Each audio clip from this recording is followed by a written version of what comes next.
아멘. 할렐루야. 예배에 나오신 여러분들을 환영하고 축복합니다. 오늘 구정인데 한 번 더 인사해야죠.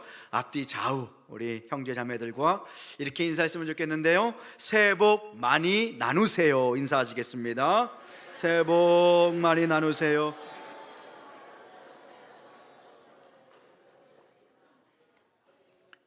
오늘 얼굴을 보니까 오래간만에 나오신 분도 계시고 엄마 아빠 손 붙잡고 오신 30대 40대 분도 여기 계시는 것 같고, 또 명절을 세기에서 또 떠나신 분들도 계세요. 어디 있든지 하나님께서 지켜주실 줄로 믿습니다. 저는 구정이 참 좋았어요. 왜냐하면 큰 돈을 벌 수 있었어요. 그래 봐야 뭐 지금 생각하면 한 10만 원을 넘지 않은 돈인 것 같은데, 뭐 잘 사는 집 애들은 뭐 몇십만 원도 받고 그러더라고요. 저는 뭐 받아야 맨날 1,000원짜리, 큰 돈이면 한 5,000원짜리 받고 했는데, 요즘 애들은 뭐 만 원짜리 줘도 시큰둥하죠. 황금색이 나와야 얼굴이 펴지고 하는데, 한국은 새해를 2번 맞습니다. 참 좋은 나라예요. 어린 시절 이것이 너무 좋았어요. 새해가 되면 우리가 1월 1일 결심을 하잖아요. 막 결심을 해요. 이렇게 공부해야지, 저렇게 공부해야지. 그런데 그 결심이 오래 못 가요. 작심 3일이에요. 그래가지고 맨날 게으름 피우고 하다가 이제 구정이 다가와요. 그래, 한국 사람에게는 1월 1일이 아니라 구정이 진짜 새해야 라고 하면서 새해 결심을 다시 세웁니다. 이제부터가 시작이야, 모든 일은 잘 될 거야, 그러면서 다시 시작했던 기억이 납니다. 개인적으로 이 구정은 참 복음적인 의미가 있는 거예요. 무슨 복음적인 의미냐? 복음은 모든 것을 새롭게 시작하는 힘이 되거든요. 과거의 죄를 씻어주시고 용서해 주시고 다시 일어서서 달려갈 수 있는 힘을 주시는 것이 십자가의 보혈, 오늘 우리 찬양대가 찬양한 그 보혈의 능력, 그 찬양의 고백 아닙니까? 그래서 하나님은 언제나 우리에게 다시 기회를 주십니다. 여러분들 구정 명제를 맞이하면서 다시 시작하게 하시는 그 하나님의 그 은혜를 묵상하셨으면 좋겠습니다. 특별히 암송 말씀, 여러분들 목장별로 숙제를 내줬는데 잘 하셨나요? 네, 목장 너무 잘했어요. 제가 커피 상품권을 드린다고 하니까 더 열심히 하신 것 같아요. 그래서 제가 우리 하준이 식사 밥도 맛있는 것도 못 사줄 것 같아요. 어쨌든 준비를 하셔서 여러분들 너무 기쁩니다. 영상을 준비했는데 여러분들 그 말씀 다시 한번 곱씹으면서 여러분들 마음에 새기셨으면 좋겠습니다.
아멘. 우리 하나님께 영광의 박수 올려드릴까요? 하나님 감사합니다.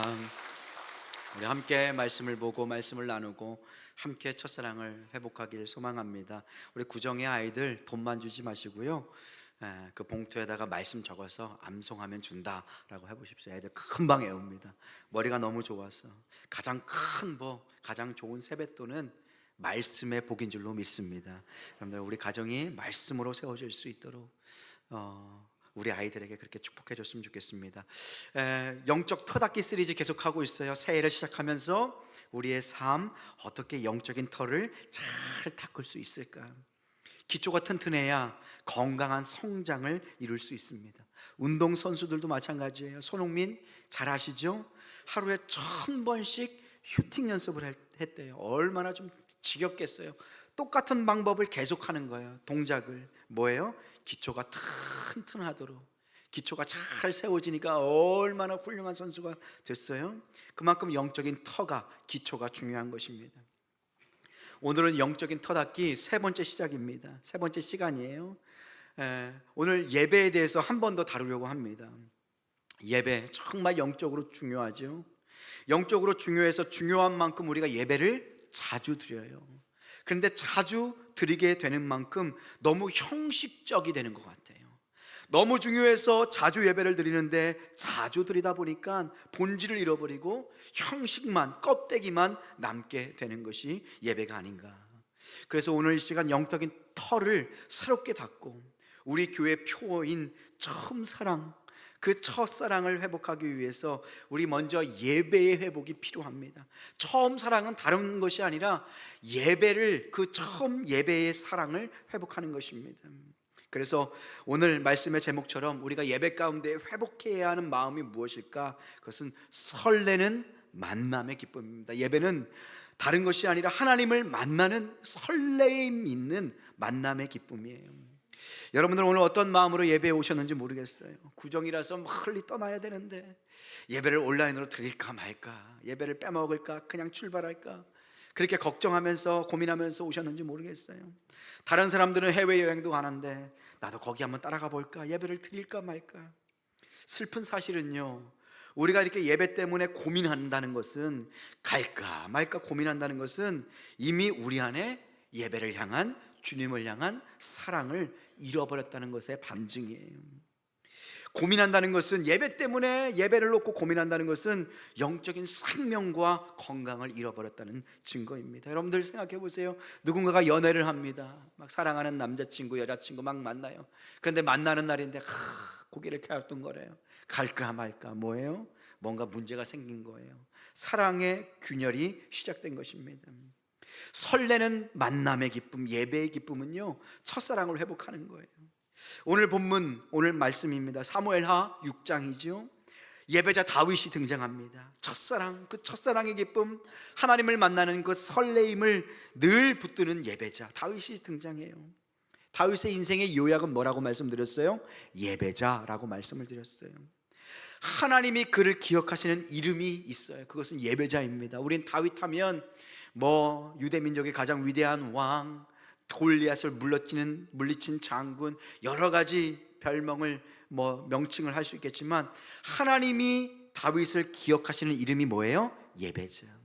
그래서 내 마음에 흡족한 아들, 나에게 가장 아름다운 예배를 드렸던 그 예배자. 그래서 하나님은 다윗을 기억할 때 딱 떠오르는 것이 예배드리는 다윗이었습니다. 이 다윗은 죽을 때까지 하나님을 예배하는 설레는 만남의 그 기쁨, 예배의 기쁨을 빼앗기지 않았어요. 오늘 본문 사무엘하 6장을 보면요, 그의 인생의 하이라이트입니다. 그의 삶에서 가장 빛나는 순간이 사무엘하 6장 말씀이에요. 그 사건은 바로 언약궤를 옮기는 그 사건 가운데 드려지는 예배예요. 여러분들, 우리의 인생에도 이렇게 영적인 하이라이트가 있어요. 가장 영광스러운 우리의 삶의 순간이 있어요. 영적으로 보면 그때가 언제 있냐? 우리의 삶에, 나의 영혼에 하나님의 언약궤가 들어온 날. 그때가 언제예요? 하나님을 내가 인격적으로 만난 날. 내 삶의 중심에 내가 아니라 하나님이 서게 되신 날, 하나님이 내 삶의 주인이 되신 날, 하나님께서 내 인생에, 내 삶에 들어오신 날이 바로 우리의 영적인 하이라이트고, 하나님의 언약궤가 우리 안에 들어온 날입니다. 우리 모두에게도 언약궤가 들어왔다는 동일한 사건이 있어요. 다윗도 그랬고 우리도 그랬어요. 그런데 우리와 다윗의 예배가 틀립니다. 그 이유가 무엇일까? 왜 다윗은 끝까지 그 설레임과 만남의 기쁨을 누렸는데 내 안에는 왜 그러한 기쁨이 없을까? 내 예배는 왜 이렇게 메마르고 생명이 없을까? 여러분들 한번 살펴보셨으면 좋겠어요. 다윗의 예배와 우리의 예배는 무엇이 다른가? 다윗의 예배와 우리의 예배의 차이는 무엇에 있을까? 어떻게 다윗은 평생 하나님을 기쁘시게 하는, 하나님을 춤추시게 하는 그의 마음, 하나님의 마음에 합당한 예배자가 될 수 있었을까? 우리는 어떻게 예배의 그 첫사랑 설렘을 회복할 수 있을까? 오늘 예배자 다윗의 마음을 배웠으면 좋겠어요. 배워서 나의 것으로 삼아서 하나님의 은혜 또한 다윗처럼 누릴 수 있는 여러분 되시기를 주님의 이름으로 축복합니다.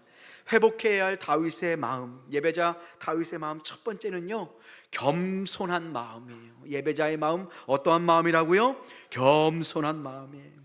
여러분들, 왜 예배자는 겸손해야 합니까? 답은 간단합니다.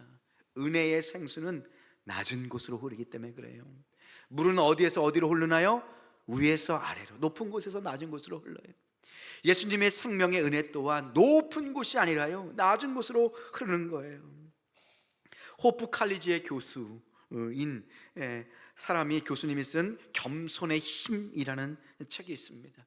현대인들에게 왜 겸손이 중요한가, 우리 예배자에게 왜 겸손이 중요한가, 이것은 신앙서적이 아니에요. 일반 교수가 쓴 책입니다. 그가 이렇게 얘기해요. 왜 현대인들은 많은 것을, 예전에 비해서 많은 것을 누리는데 왜 행복감을 느끼지 못하는가, 왜 불행하다고 생각하는가, 왜 스스로의 인생을 불행하다고 생각하는가. 우리 친구들도 그렇죠. 그것은 현대인들 스스로 그들의 자존감, 그들의 자존심을 너무 높여놨기 때문에 그렇다는 거예요. 이 시대의 불행은 겸손을 잃어버렸기 때문이다 라고 결론을 내립니다. 겸손은 이 시대가 좋아하는 단어가 아니에요. 겸손은 실패한 사람들만 갖고 있는 것, 무능한 자들이 갖고 있는 것을 겸손이라고 합니다. 정치인들 한번 보세요. 몰라도 아는 척을 얼마나 잘하는지 몰라요. 평생을 헌법을 연구하는 판사 앞에서요, 몇 줄 그거 법전 읽어놓고선 얼마나 훈계를 하고 큰 소리를 치는지 몰라요. 잘나지도 못하면서 잘난 척, 제일 잘난 것처럼, 더러워도 깨끗한 척. 뭐예요? 이 시대는 겸손하면 뭔가 문제가 있다고 생각하는 거예요. 약해 보이면 죽는다, 무시당하면 죽는다, 겸손보다 차라리 교만이 낫다라고 이야기하는 거예요. 그런 가운데 무엇입니까? 현대인들은 점점 행복을 잃어버리는 거예요. 행복감을 느끼지 못하는 거예요. 스스로 불행하다고 생각하는 거예요. 여러분들 잘 들어보세요. 현대인들은 왜 불행하다고 생각하는가? 자기의 자존심을 너무 높여놨기 때문입니다. 자존감을 너무 높이면 어떻게 되냐? 모든 것이 당연한 사람이 되는 거예요. 누군가가 나에게 큰 것을 줘도 당연한 것이 되니까 기쁨이 없어요. 감사가 없어요. 감격이 없어요. 무언가 내가 성취해도 이것은 당연한 것이 되니까 기쁨이 사라진다는 거예요. 우리 아이들 키울 때도 뭐라고 해요? 기죽이면 안 된다. 그래서 우리 아이들 기 안 죽이잖아요, 그죠? 누가 어른들이 여기서 이렇게 떠들면 안 돼 라고 하면 엄마가, 젊은 엄마가, 아니 왜 우리 아이한테 이렇게 얘기하는 거예요? 우리 애 기죽게. 그런 얘기 많이 들어보시지 않으셨어요? 무서워서 그런 얘기 잘 못하죠. 제가 우리 아이들이랑 가끔 이제 운동장에 가서 이렇게 농구도 하고 그러는데, 한 중학교처럼 보이는 애들이 욕을 얼마나 그렇게 하는지 몰라요. 예전에 우리 교복 입고, 그쵸, 가방 이렇게 둘러매고 막 할 때도 친구들하고 욕도 하고 그러긴 하잖아요. 그러면 욕하다가 누가 오면 멈춰요. 선생님 오시면. 어른들 오면 조용히 하라고. 근데 요즘 애들은 아랑곳 안 해요. 어른이 오든 선생이 오든 계속 막 욕을 하는데 제가 막 견딜 수 없는 거예요. 그래가지고 중학교 1학년, 요즘 1학년 애들 키가 크잖아요, 그죠? 견디다 못해 제가 얘기했습니다. 얘들아, 우리 여기 같이 농구하니까 우리 욕은 하지 말자. 얼마나 두렵고 떨렸는지 몰라요. 요즘 애들 키도 크고 덩치도 엄청 커요. 얼마나 큰지 몰라요.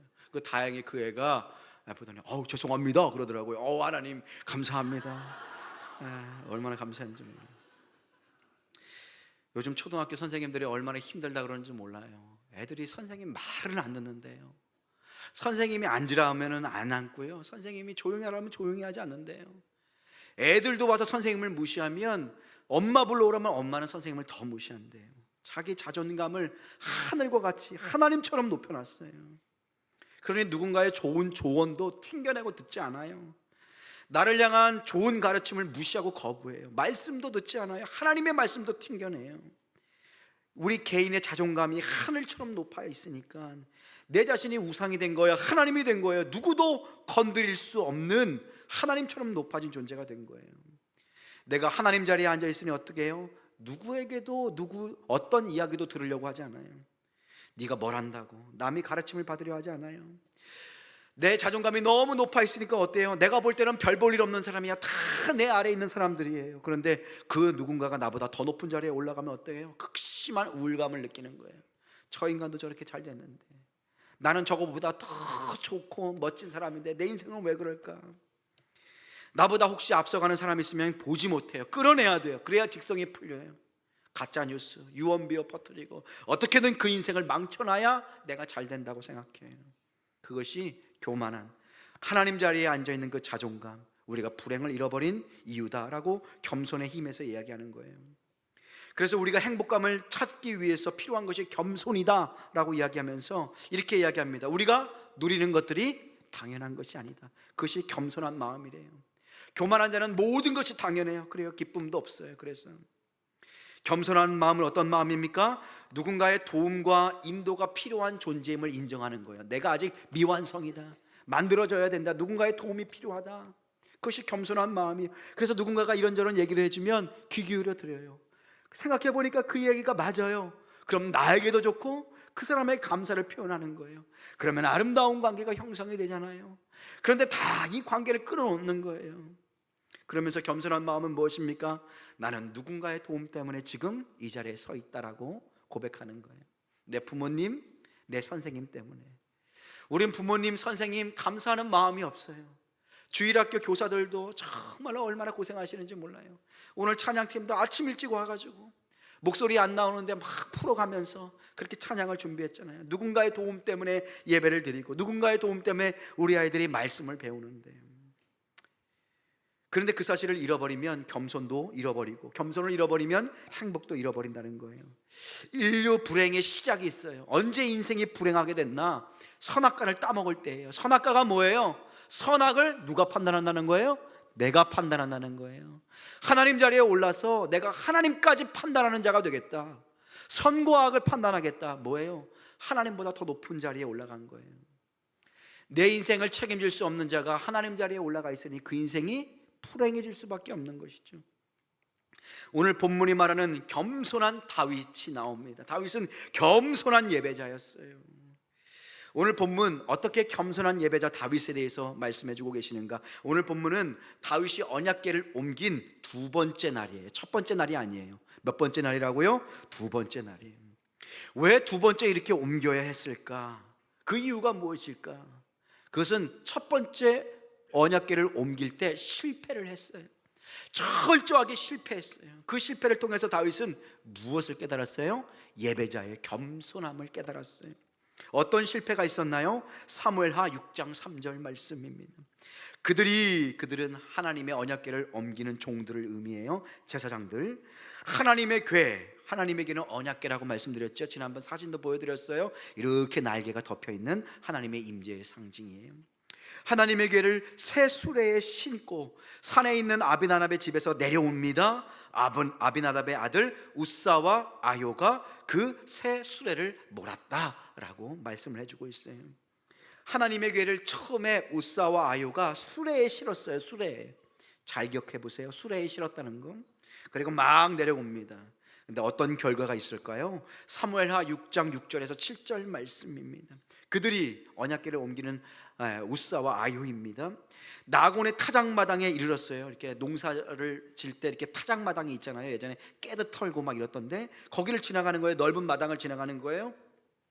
거기에서 소들이 막 뛰기 시작하는 거예요. 소가 무엇을 끌고 있어요? 수레를 끌고 그 수레 위에는 뭐가 있어요? 언약궤가 있는 거잖아요. 소가 막 뛰니까 우사가 어떻게 했습니까? 우사가 손을 들어 하나님의 궤를 떨어질까 봐 붙잡은 거예요. 7절 말씀에 어떤 결과가 있습니까? 여호와 하나님이 우사가 잘못함으로 말미암아 진노하셨어요. 그리고 그곳에서 그를 치시니 그가 거기 하나님 궤 곁에서 죽으니라. 다윗이 첫 번째 언약궤를 옮기는 그때에 실패했어요. 예배에 실패했단 말이에요. 그리고 하나님께서 우사를 치셨어요. 다윗은 이것을 통해서 놀라운 깨달음을 얻어요. 무엇이 문제였을까? 내 예배에 무엇이 문제였기에 하나님께서 받지 않으셨을까? 다윗은 이미 자기가 언약궤를 옮겨왔다고 생각을 했어요. 하나님의 뜻 가운데 예배를 겸손히 준비하지 못하고 자기가 하나님 자리에 올라와서 이미 언약궤가 다 옮겨진 것처럼 막 기뻐했어요. 마음에 교만한 마음이 들었어요. 하나님을 예배하는 것에서 완전히 실패하게 된 거예요. 여기서 우사가 죽었다는 사실은 어떤 것을 의미합니까? 우사가 죽었다는 사실은 하나님께 바르게 예배하지 못한 결과는 죽음이다라는 사실을 알려주는 거예요. 여기서는 육체적인 죽음이 중요한 것이 아니에요. 여기서 정말 중요한 것은 육체적인 죽음의 의미보다 영적인 죽음을 의미해요. 예배가 망하면 우리가 영적으로 죽는다. 예배에 실패하면 우리의 영은 죽게 된다라는 거예요. 예배의 척추가 무너지면 우리의 삶의 영적인 삶의 척추도 무너지게 된다. 그래서 우사의 죽음을 통해서 예배가 얼마나 중요한 것인지, 하나님께서 그 예배를 얼마나 소중히 여기신다는 사실을 알려주는 거예요. 삶과 죽음의 그 중심에 예배가 서 있게 되는 것, 그것이 우사를 통해서 우리에게 알려주시는 거예요. 다윗은 이 사건을 통해서요, 예배자의 마음을 다시 회복합니다. 겸손한 예배자의 마음을 회복하는 것을 보게 돼요. 하나님은 다윗에게 어떤 말씀을 하고자 하셨을까요? 다윗은 어떤 예배를 회복했을까요? 사무엘하 6장 9절 말씀입니다. 우리 함께 귀한 말씀, 우리에게 주시는 말씀으로 함께 읽어보겠습니다. 시작. 다윗이 그날에 여호와를 두려워하여 이르되 여호와의 괴가 어찌 내게로 오리요 하고. 다윗이 그날에 그 우사가 죽은 날, 예배에 실패한 날, 계속 띄워주세요. 여호와를 어떻게 했어요? 두려워했다고 그래요. 두려워했다. 그러면서 고민한 거예요. 예배의 회복을 위해서 여호와의 궤가 어떻게 하면 내게로 돌아올까? 무엇이 문제일까? 내 예배에 무엇이 빠져 있었을까? 하나님께서 왜 우사를 심판하셨을까? 나를 심판하셨을까? 고민한 거예요. 여기에서 두려워하다라는 뜻은 야레는 경외하다는 거예요. 우리의 예배 가운데 경외함이 회복되어야 됩니다. 경외는 무슨 뜻이에요? 하나님을 두려워하는 거예요. 하나님께서 이 자리에 존재하고 계시고 창조주 하나님 앞에 우리가 엎드리니 어떤 마음이 드는 거예요? 두려운 마음이 드는 거예요.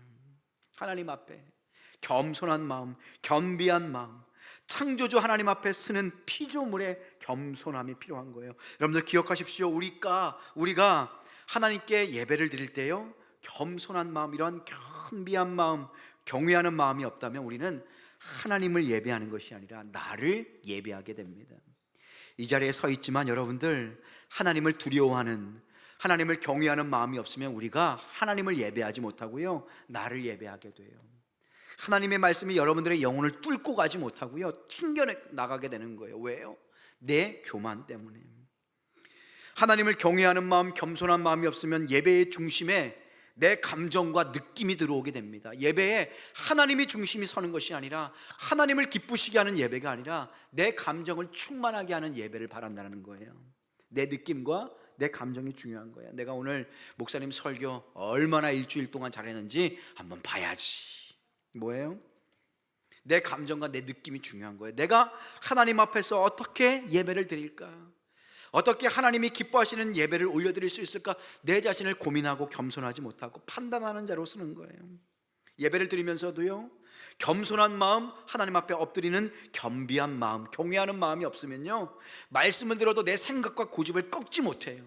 그것은 하나님 뜻이고 내 생각은 달라요, 나는 그거 포기할 생각이 없어요 라고 고집 부리는 거예요. 예배를 드리면서도 예배를 드려주는 사람이 됩니다. 예배를 드려주는 사람 있잖아요. 우리 자식들에게 야, 가서 예배 드려야지. 알았어 엄마, 내가 예배 드려줄게. 이렇게 얘기하는 아이들. 뭐예요? 예배는 하나님께서 내게 복 주시는 시간이고 하나님 앞에 겸손하게 엎드리는 시간인데, 하나님 앞에 예배를 드려주는 사람이 돼요. 하나님, 내가 2시간 하나님 앞에 투자합니다. 이거 보통 일 아니에요. 기억하셔야 돼요. 하나님, 나에게 복 주셔야 됩니다. 뭐예요?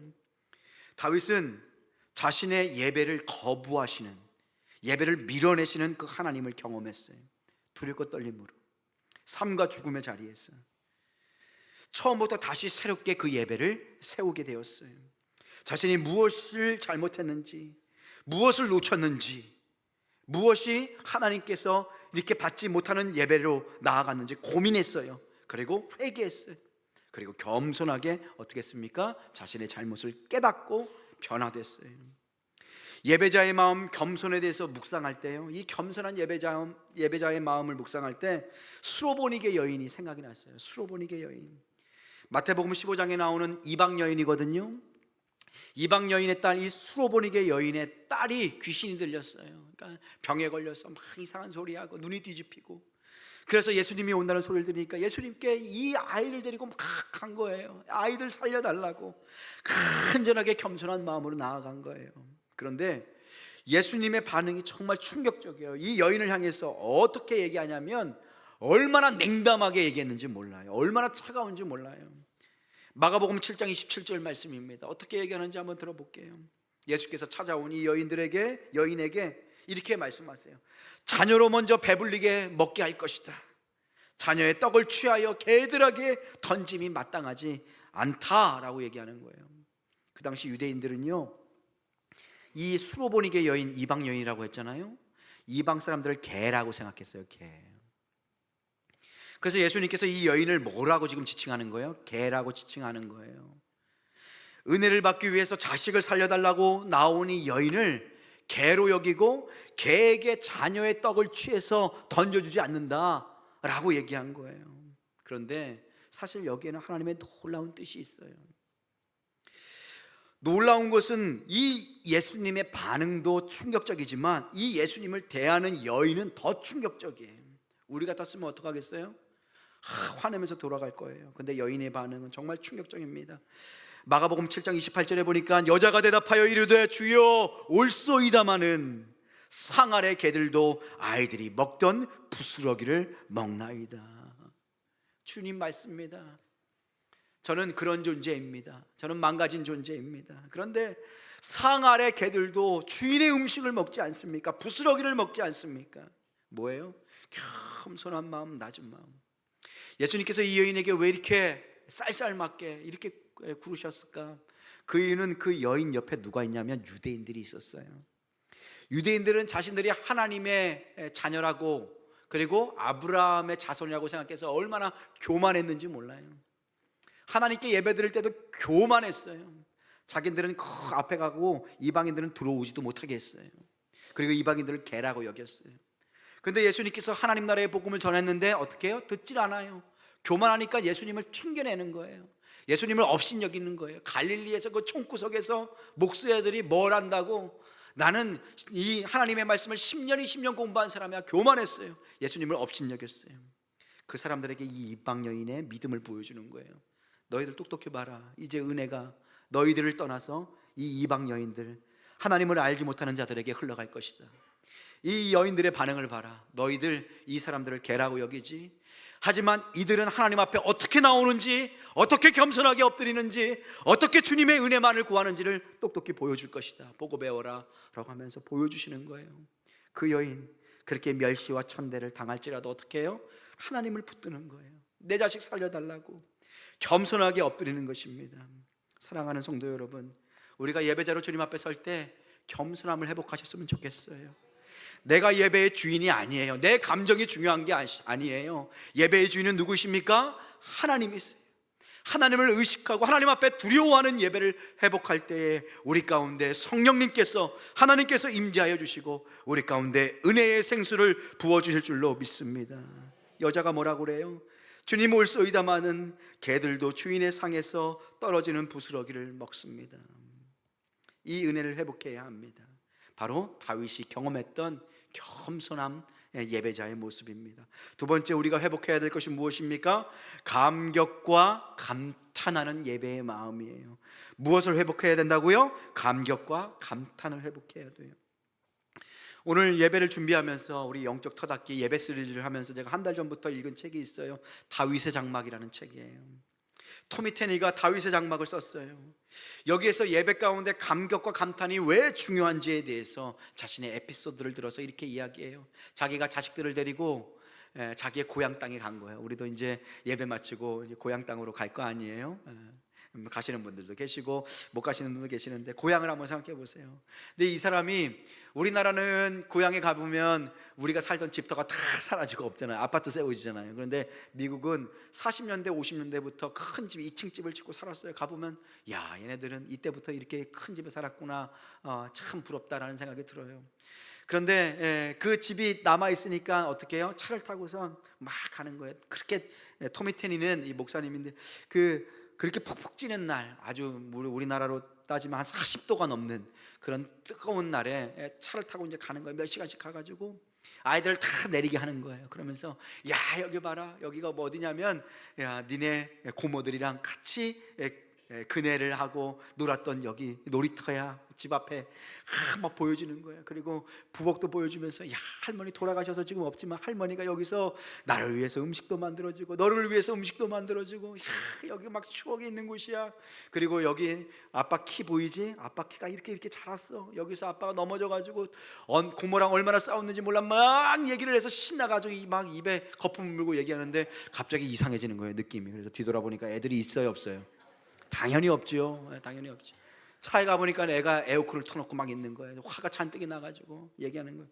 야, 여기가 얼마나 중요한 장소인데, 아버지 추억이 있는 것인데 너희들 정말 이럴 거야? 아빠 마음 몰아줄 거야? 몰라줄 거야? 그러니까 큰 딸이 이렇게 얘기했다고요. 아빠 재미가 없어도 너무 없어요. 아빠 이 집에 의미를 두는 것은 아빠 추억 때문에 그러잖아요. 그런데 우리는 이 집에서 추억이 없어요. 처음 보는 집에 와서 아빠만 신났어요 라고 얘기하는 거예요. 그때 그 사람이 충격을 받아요. 아, 그렇구나. 우리 아이들은 이 집에 내가 누렸던 그 기쁨과 감격이 없구나. 왜? 뭐가 없기 때문에? 추억이 없기 때문에, 기억이 없기 때문에. 그러면서 이 목사님이 아모스 9장 11절 말씀을 그때 읽은 거예요. 아모스 9장 11절 말씀 어떤 말씀입니까? 우리 함께 읽어보겠습니다. 시작. 그날에 내가 다윗의 무너진 장막을 일으키고 그것들의 틈을 막으며 그 허물어진 것을 일으켜서 옛적과 같이 세우고. 아멘. 아모스 선지자, 망해 가서 이방 민족 가운데 포로로 잡혀 있는 그 민족을 향해서 아모스 선지자가 뭐라고 그래요? 내가 정한 날에 다윗의 무너진 그 장막, 예배의 터를 다시 일으킬 것이다. 그것들의 틈을 막아서 다시는 무너지지 않도록 할 것이다. 허물어진 것을 세워서 언제와 같이요? 옛적과 같이, 옛날처럼 세울 것이다. 여기서 중요한 게 뭐예요? 다윗의 무너진 장막. 예수님의 눈으로 한번 보십시오. 하나님의 눈으로 한번 보세요. 다윗의 장막이 어떤 장막이에요? 다윗이 거기서 춤을 췄던 곳이에요. 하나님을 만났던 곳이에요. 하나님을 감격하며 하나님을 누렸던 장소예요. 하나님은 그 장소를 어떻게 하신 거예요? 기억하신 거예요. 누구처럼? 토미테니처럼. 다윗이 그렇게 아름답게 예배를 드렸던 그곳, 하나님은 너무 설렌 거예요. 그곳을 다시 세우고 싶은 것이에요. 그래서 그 틈을 막아서 다시는 허물어지지 않도록 다윗의 무너진 장막, 그 예배의 장막을 세울 것이다. 하나님께서 약속해 주시는 거예요. 우리에게도 이런 추억이 있습니다. 고향의 교회 가보면요, 예전에 우리가 예배 드렸던 곳에 가면 어때요? 여러분들은 그곳이 승용교회일 수도 있고 아니면 고향에 있는 교회일 수도 있는데, 가보면 예전에 어렸을 때 주일 성경학교 했던 곳, 그리고 예배 드렸던 곳. 저도 충주에 내려가 보면 제가 어렸을 때 신앙생활 했던 곳이 있어요. 주님을 처음 만난 곳. 그래서 저는 곰팡이 냄새가 너무 좋아요. 거기 지하실 예배실에 늘 기도를 했거든요. 그래서 저는 곰팡이 냄새, 지하실에 가보면 은혜의 냄새를 느끼는 것 같아요. 아, 교회라는 건 너무 뭔가 푸근해요. 참 이상하죠. 거기 가보면 주일학교 때, 중고등부 때 우리 형아들 같이 눈물을 흘리면서 기도하고 서로를 위해서 기도했던 그 장면들 떠올려지면 마음이 푸근해져요. 바빠서 거기 안에 들어가지 못할지라도 그 멀리서 그 추억을, 다윗의 장막의 추억을 나누는 거예요. 뭐예요? 예배의 중심에는 기쁨과 감격, 은혜의 추억이 있는 거예요. 하나님은 그것을 원하셨어요. 다윗이 어린 시절 그 춤추면서 주님과 아름답게 교제했던 그 순간, 그 마음과 마음이 나누어지며 인격이신 그 하나님을 친히 만났던 그 예배의 장소, 바로 그것을 하나님께서 다시 세우시겠다 말씀해 주시는 거예요. 여러분들, 다윗의 장막, 교회는요 어떤 건물이기보다는요 하나님과의 만남의 장소이고요, 하나님과의 추억이고 사건입니다. 그래서 다윗의 장막은요, 예배는 우리가 경험한 하나님과의 추억이 있고 아름다운 기억이 있는 곳이에요. 그것이 바로 다윗의 장막이고, 그런 예배가 감격과 감탄이 있는 예배예요. 사랑하는 성도 여러분, 기억하십시오. 우리가 이 자리, 예배의 자리에 섰을 때 우리 자신을 예배하고 있는가, 하나님을 예배하고 있는가? 창조주 하나님을 바라보면요, 우리 마음 가운데 감격과 감탄이 없을 수가 없어요. 왜요? 이 자리에 누가 계시기 때문에? 창조주 하나님이 계시기 때문에.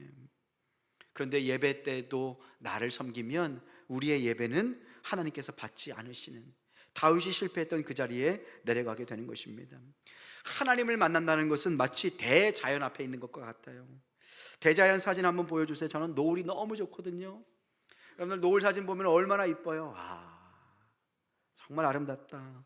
노을 사진 그 다음 보여주세요. 여러분들 갈 수가 없어서 대신 제가 보여드립니다. 선물이에요. 등대에 아니 그 사진 계속 보여주세요. 저렇게 보면 여러분들 누구 생각이 나세요? 떠나갔던 첫사랑이 생각나시나요? 하나님이 생각나셔야죠. 저거 누가 만드셨어요? 하나님이. 누굴 위해서? 자신이 없으세요? 크게 한번 해봅시다. 저거 누가 만드셨어요? 하나님이. 누굴 위해서요? 나를 위해서. 나를 위해서. 옆에 사람도 아니에요. 나를 위해서. 저거 볼 때, 자연을 볼 때 사람들이 어떻게 해요? 와 하잖아요. 와. 그때 어떤 호르몬이 나오냐면 다이돌핀이 나온대요. 다이돌핀. 다이돌핀은 우리가 얘기하는 웃을 때 나오는 이 행복 호르몬보다 수천 배 우리를 더 건강하게 살리는 호르몬이래요. 고통과 근심이 사라지고요, 우리의 마음을 건강하게 하는 호르몬이 이 다이돌핀이래요. 이게 언제 나온다고요? 자연을 보면서 감탄할 때, 하나님 앞에 경외감을 느낄 때 이런 것이 나와요. 이 호르몬 누가 만드셨을까요? 하나님이 만드신 거예요. 예배 때 그래서 감격과 감탄이 있으셔야 돼요. 그때 하나님께서 우리에게 육체적인 호르몬도 주시고 영적인 호르몬도 함께 주시는 줄로 믿습니다. 그래서 예배에는요, 다윗처럼 감격과 감탄이 있어야 돼요. 하나님을 만나는, 하나님을 경험하는 감탄과 감격이에요. 그래서 여러분들 소원이 있어요. 제가 부탁합니다. 우리 아이들 다음 주에 2월 2일부터 우리 수련회를 떠나요. 우리 아이들 중고등부 수련회 꼭 보내세요. 우리 아이들 거기 안 가고요, 공부한다고 해서 여러분들 우리 아이들 서울대 절대 못 갑니다. 안 믿으시는 것 같은데 절대 못 가요. 여러분들 서울대 혹 간다 할지라도 하나님 없는 인생 서울대 가면 뭐 할 거예요? 여러분들 뭐 할 겁니까? 하나님을 만나서 공부를 하는 의미와 뜻, 내 인생의 목적을 깨달아야 서울대 가서도 하나님께서 영광 받으시는 인생이 되는 것이고, 하나님 주시는 그 달란트, 지혜의 영, 세상을 창조하신 하나님의 지혜가 그 아이에게 부어진다면 그 3일 공부 못한 거 하나님께서 채워주실까요? 못 채워주실까요? 믿음이 별로 없으시네. 채워주실 줄로 믿습니다. 우리 아이들 다윗의 장막이 세워져야 돼요. 여러분들 우리가 힘들고 어려울 때, 저도 힘들고 어려울 때요, 밤 12시, 1시까지 공부하다가 찬양 듣고 막 자전거 타고 집에 가요. 그때 하나님께서 주시는 그 은혜, 힘들고 어려울 때마다 그때를 기억하는 거예요. 그것이 다윗의 장막이에요. 평생에 갖고 있는 추억이에요. 그 누구도 빼앗을 수 없는 그 믿음의 추억들 우리 아이들에게 전해야 되지 않겠습니까? 우리 아이들 수련회 가요. 거기서 눈물 콧물 흘리면서 기도해요. 친구들 붙들고 기도해요. 부모님 위해서 눈물 흘려 기도해요.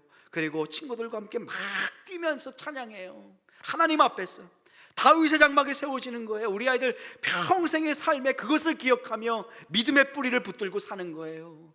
힘들고 어려울 때마다 내가 그때 만난 그 하나님을 붙들고 고난 가운데서도 다시 일어날 수 있는 거예요. 아이들에게 그 다윗의 장막을 빼앗지 않기를 소망합니다. 그 다윗의 장막이 세워져야 돼요. 그때 하나님을 만나야 되는 거예요. 명절도 마찬가지예요. 여러분들 우리 아이들 수요일 날 여러분들 꼭 예배 드리세요. 수요일뿐만 아니라 그 전에도 후에도 좋아요. 예배의 자리, 예배 순서지 여러분들 나가면 있습니다. 잘 만들었어요. 그거 가지고요 예배 드리세요. 목사님 저는 기도인도도 못하고 잘 못해요. 걱정하지 마세요. 쓰여진 대로 읽고요 아이들을 위해서 기도하면 됩니다. 그리고 무엇보다 우리 부모님이 만난, 할머니 할아버지가 만난 하나님을 전해줬으면 좋겠어요. 너희 할머니 할아버지는 이렇게 하나님을 만났고 이렇게 어려움을 잘 이겨냈다. 내가 만난 그 다윗의 장막을 아이들에게 전수해 주는 거예요. 아이들 유산 남겨주는 것보다 믿음을 유산으로 남겨줄 수 있는 여러분 되시길 소망합니다. 그때 하나님을 함께 감탄하는 거예요.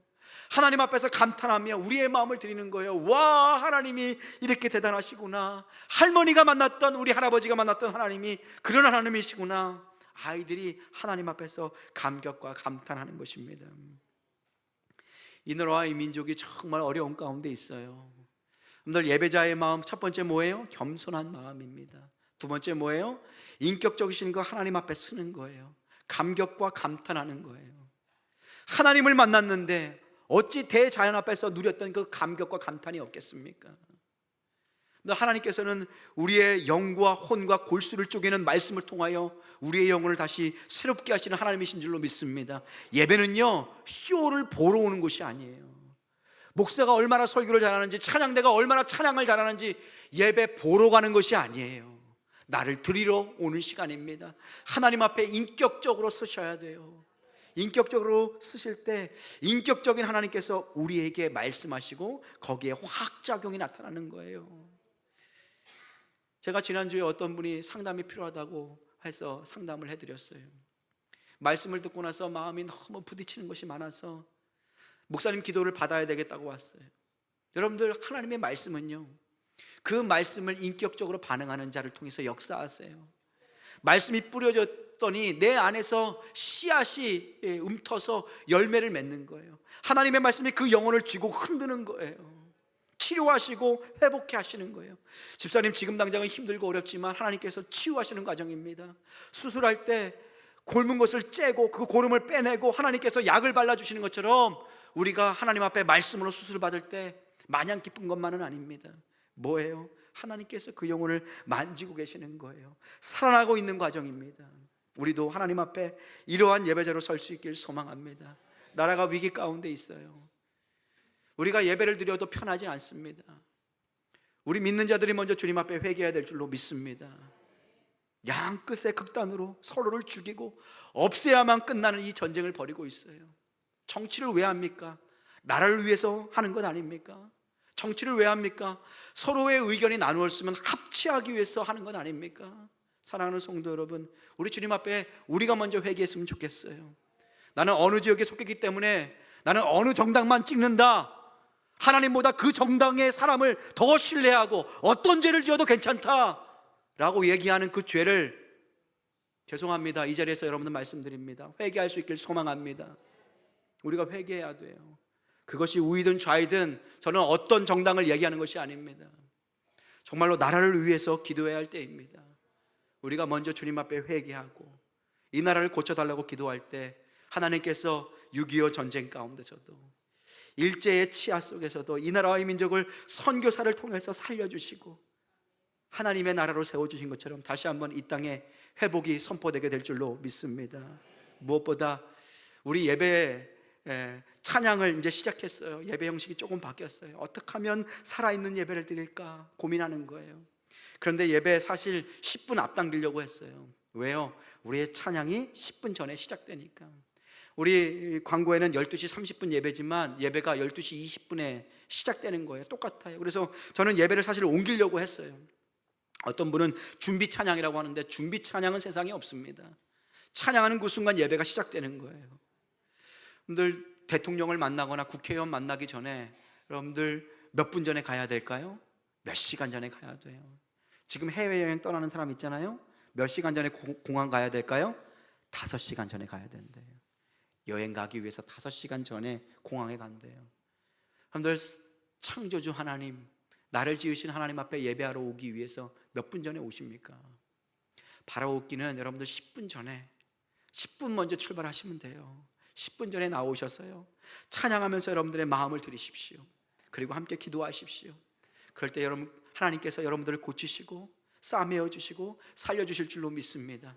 인격이신 하나님 앞에 인격적으로 반응하세요. 여러분들, 시골 가서 부모님 집에 내려갑니다. 몇 시간 차 타고 가요.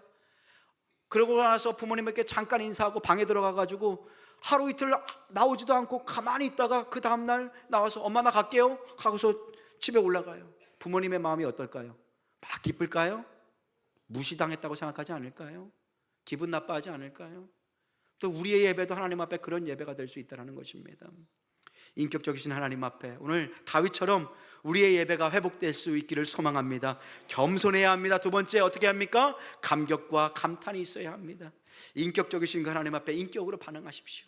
진실하게 주님 앞에 나올 때에 하나님께서 우리 예배 가운데 임재하여 주시고 말씀을 통하여 우리를 새롭게 하여 주실 줄로 믿습니다. 기도하겠습니다. 하나님, 예배자로 섭니다. 우리의 영적인 터를